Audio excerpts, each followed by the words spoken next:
Hi, welcome to Orchestration Minute, where we take a brief but detailed look at some of the various orchestration techniques used throughout classical repertoire so that you might be able to add them to your tool belt as a composer or orchestrator. Let's say you're trying to build an orchestral climax. You want to add more and more instruments to your texture to build in an inherent crescendo that'll create a ton of energy. This is something that tons of composers have done hundreds of times to great effect. However, there's a trick to making this technique as effective as possible. Let's say I started adding instruments to a texture to build some drama. I finally reached the last couple bars before I want to release all of this energy into an enormous climax. The way in which I've planned out which instruments I'm adding in what order has a huge effect on how this buildup will come across. If the last instruments I add are the oboes, harp, and the vibraphone, then next to nothing is going to happen because they're going to be completely buried by a full orchestra playing fortissimo, and I'll have missed out on a huge opportunity to use orchestration to push the texture over the edge. So what should we do? Let's listen to some Shostakovich and pay close attention to the last instruments that are added. Also, I know that the score is very difficult to read this far zoomed out, so don't worry, just focus on listening right now and I will zoom in later.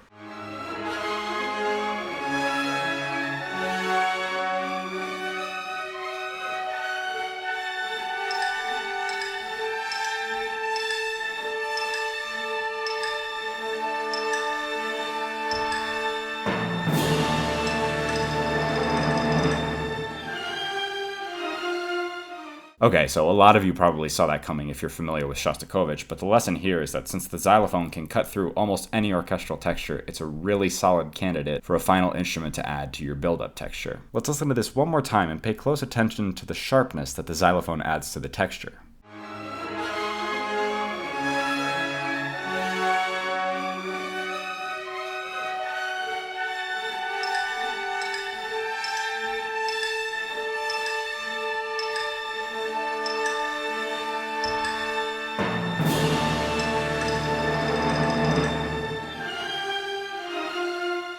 Now, if you don't want to sound exactly like Shostakovich, some other instruments that work great for this are the piccolo, trumpet, multiple horns, multiple low brass instruments, which Shostakovich also used right here, as well as a plethora of percussion instruments. In fact, it can be very effective to have just a handful of percussion instruments in your build-up and save the rest of your players until the very final moments before the climax, or even for the climax itself, as Shostakovich also does here with the timpani and crash cymbals. Well, that's all we have time for today. Like and subscribe for more zoomed-in looks at various moments in the orchestral repertoire.